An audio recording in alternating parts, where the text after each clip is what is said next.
I don't know.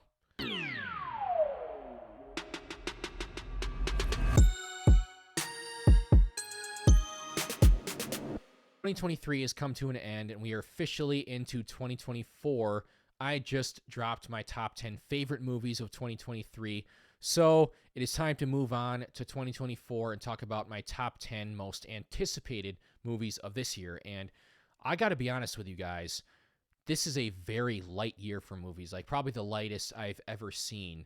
I had a really hard time putting together this top 10 list for all the wrong reasons. I was sitting there like, is this really going to be in my top 10? Like, there just aren't that many movies I'm very excited for. Whereas normally I have that problem for the opposite reason because I have to kick some off my top 10 most anticipated that I'm really excited for. But I think a big reason why it's such a light year is because of the strike, and a lot of movies that were supposed to come out this year were being either written or filmed during the strike. So it's going to be kind of a chill year, which I'm totally okay with. I get a bit exhausted sometimes, so I'm fine with a bit of a lighter, more chill year, and then we'll go back into the full swing of things in 2024. So that's fine. You know, it is what it is, and I'm still going to see a bunch of movies this year, and I still had to put together a top 10 most anticipated. And there are some that I'm really looking forward to. So, with all that being said, I have 6 honorable mentions, and I'm not going to talk about any of these movies, including my actual top 10, a lot. This isn't going to be nearly as long as my top 10 movies of 2023 because I just don't have that much to say about these movies because I haven't seen them yet. It's all going to be based off of what I know about them. You know, the trailer, plot synopsis, director, actors, franchise, any of that stuff. So, the more I know about the movie, the more likely it is it's going to be higher up. So there might be some movies that are a bit lower just because I don't know as much about them yet. But if I did, they might be higher, if that makes sense. So with all that out of the way, like I said, I have 6 honorable mentions, and the first one is going to be Bad Boys 4. I was not a big fan of the first 2. I think they're enjoyable enough, but they're too goofy for me, honestly. Bad Boys for Life, I actually enjoyed quite a bit. I thought it was quite good. It took itself a lot more seriously than the first 2 and did some really interesting stuff with the characters, but also maintained the fun action and entertainment value. So I dug that a lot more than I expected. So just because of that, I am mildly excited for this one. Although I will say, why the hell did you guys waste the Bad Boys for Life title on the third one? I mean, you should have saved it for this one. Bad Boys for Life. I mean, come on, you were so close, one movie away. Seriously, guys, serious wasted opportunity there. Next is going to be The Fall Guy. This is a movie that I didn't even know about until a few days ago when I saw a trailer for it, but looks like a fun movie. Ryan Gosling, Emily Blunt. What can go wrong? Argyle is another one that looks pretty fun. I mean, another fun cast, and it looks like a pretty fun plot. I like Bryce Dallas Howard. I like Sam Rockwell, Henry Cavill. I'm sure that one's going to be quite enjoyable. Gladiator 2. It might surprise a lot of people, given how much I love the first one, that this is not in my top 10. But I am extremely skeptical of this movie because I really, really think the first one should have been a singular story. It should have been left alone. And I am not super enthused about Ridley Scott right now. I have not loved one of his movies in a long time. So while I am like mildly curious about this and the cast is good, and just because I love this universe, maybe they could do something interesting with it. But the fact that I'm just not very high on Ridley Scott right now does not have me nearly as excited for this movie as I should be. Joker 2. I thought the first one was really good. I think it should have been left alone. I think it was a really good origin story. I didn't even want an origin story for Joker. I prefer when you don't know his backstory. But I think it was well done, and Joaquin Phoenix did a great job. But this one's apparently going to be a musical, which is very confusing to me and has me kind of apprehensive. It seems like a strange choice. So, although I do think Lady Gaga is a good choice for Harley Quinn, but yeah, I don't know. We'll see what happens with this one. But the musical choice seems odd to me. And we have The Beekeeper as my final honorable mention. I just enjoy these fun, random Jason Statham movies, and this one looks like it's going to be no different. But cracking my actual top 10 is going to be Smile 2.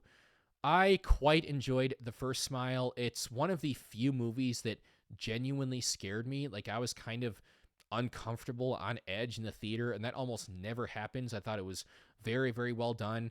I think it had some cool lore and interesting characters and themes being explored there. Unfortunately, I think they really dropped the ball with the ending and kind of fucked up the entire message of the movie. So that was unfortunate.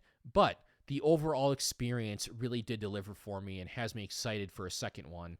And I can't wait to, I'm probably going to react to the trailer when it comes out. So really looking forward to that. Number 9 is going to be Ballerina. I am infamously known amongst my circle of friends to not be nearly as big of a John Wick fan as most people are, especially the last two. I just thought they got too ridiculous. It just kind of became visual noise at a certain point for me.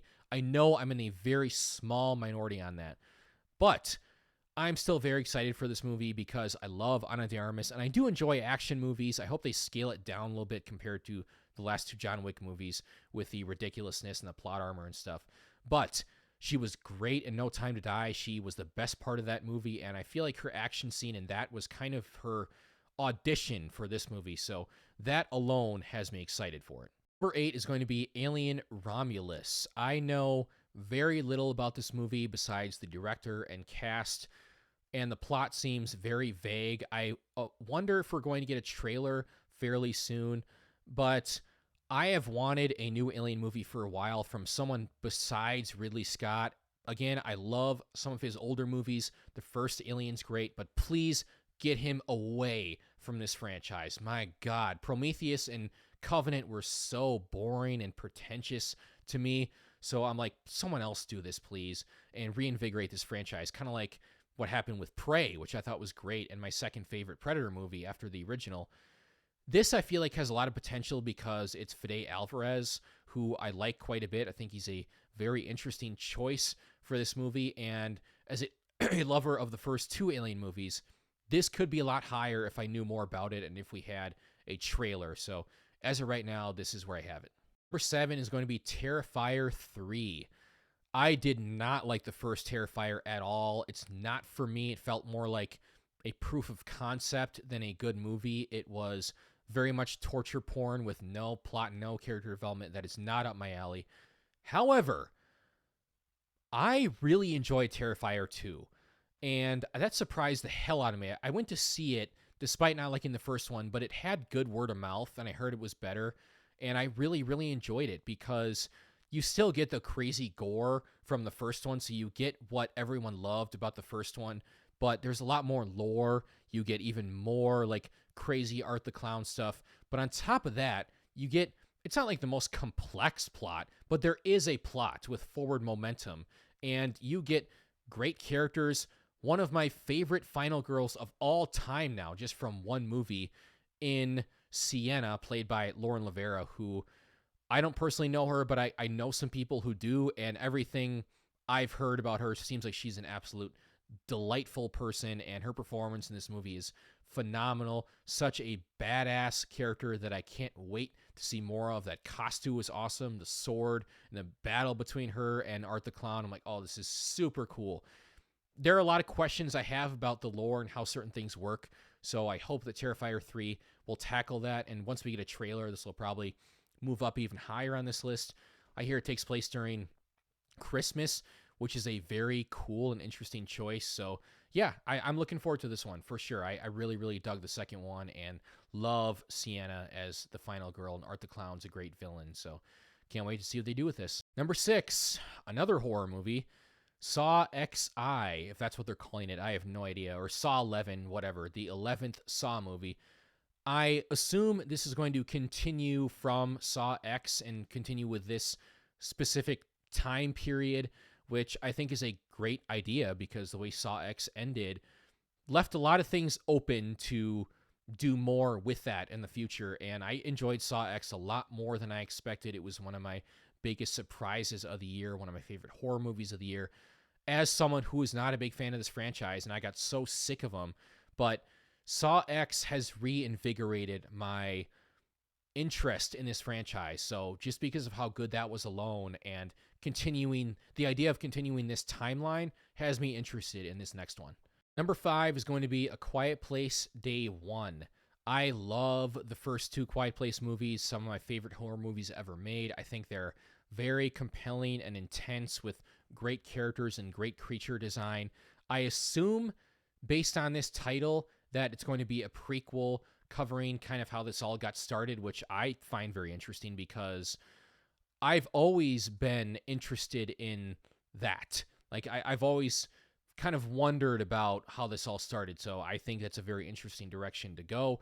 It's not going to be Krasinski again, which is, I don't know what to think of that. So, but otherwise, I'm a huge fan of this franchise, and I think going with the prequel is a great idea. So I can't wait for this one. Number 4 is going to be a movie that was supposed to come out in 2023, and that's Dune 2. And I almost surprised myself a little bit with the placement of this one, but this benefits from having trailers, and the trailers looked really good. I was not a massive fan of the first movie. I didn't love it as much as most people. I thought it was very well made technically, but I was kind of at arm's length from the story and characters. I heard this one is going to have a lot more action, though, and I do tend to love Denis Villeneuve movies for the most part, so I am pretty optimistic about this one given what I know about it so far, and given that it's a light year, it is at number 4 on this list, despite the fact that I wasn't huge on the first one. Number 3 is going to be Godzilla X Kong, or Times Kong, or whatever they want to call it, The New Empire.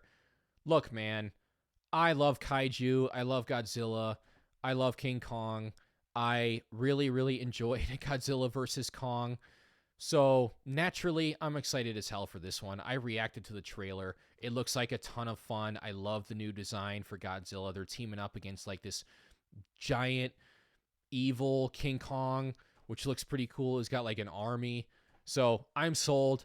I will always enjoy these kaiju movies. I loved Godzilla Minus One, which is very different than this, very different than the American Monsterverse, but I'm so glad that they can both exist simultaneously and I can enjoy both of them for different reasons. So this one looks like a ton of fun. There is no reason for me not to be excited for it. Number 2 is going to be Deadpool 3. I thought about putting this at number 1, but I am a bit skeptical about the idea of this potentially becoming a cameo fest. I'm a little bit worried about that. I would not really like if that was the case. I just keep hearing about, oh, this person's going to be in it. This person's going to be in it. I'm like, okay, what about the story, though? So that seems to be the main selling point. That aside, I love Deadpool. The first one is amazing. I like the second one not quite as much, but I do really enjoy it. I think Ryan Reynolds was perfectly cast. I mean, he was born to play this character. So despite my reservations, I'm sure this movie is going to be a ton of fun. I'm sure it's going to be really funny and have some awesome action. So I'm sure I'm going to enjoy it. Ryan Reynolds always delivers with this kind of stuff. But number 1 is going to be Kingdom of the Planet of the Apes. I think that without the trailer, this would not have been number 1. But the trailer was so damn good. It even sold me on the movie, who I was very skeptical about continuing this specific timeline of the Planet of the Apes because I thought the first 3, Rise, Dawn, and War, were just so good, and I thought War had such a perfect ending to it. However, once I saw this trailer, I'm like, okay, I'm sold. They're jumping ahead like a couple hundred years or something, so we're just totally separated from all the Caesar stuff, and it's more like a remake of the original because now the apes are in charge and stuff. And now the first 3, Rise, Dawn, and War, are kind of more like an origin story, which I think that's pretty cool. So I can't wait for this kind of new era of Planet of the Apes movies, and this trailer looked incredible. It looks really cool. The visuals look phenomenal. So I'm totally sold on this one. It is my number 1 most anticipated movie of the year. So what about you guys? This is just my list. This is just my opinion, what movies I am the most excited for based on how much I know about them. So what movies are you excited for this year? Drop a comment below. Let's start a conversation. If you enjoyed this video, hit the like button. Likes are super important for helping me grow my channel and push my videos out to more people. If you want to see more of this kind of stuff, subscribe, hit the notification bell to get notified when I post a video. Stay tuned. I got some more stuff coming. I'll see you soon.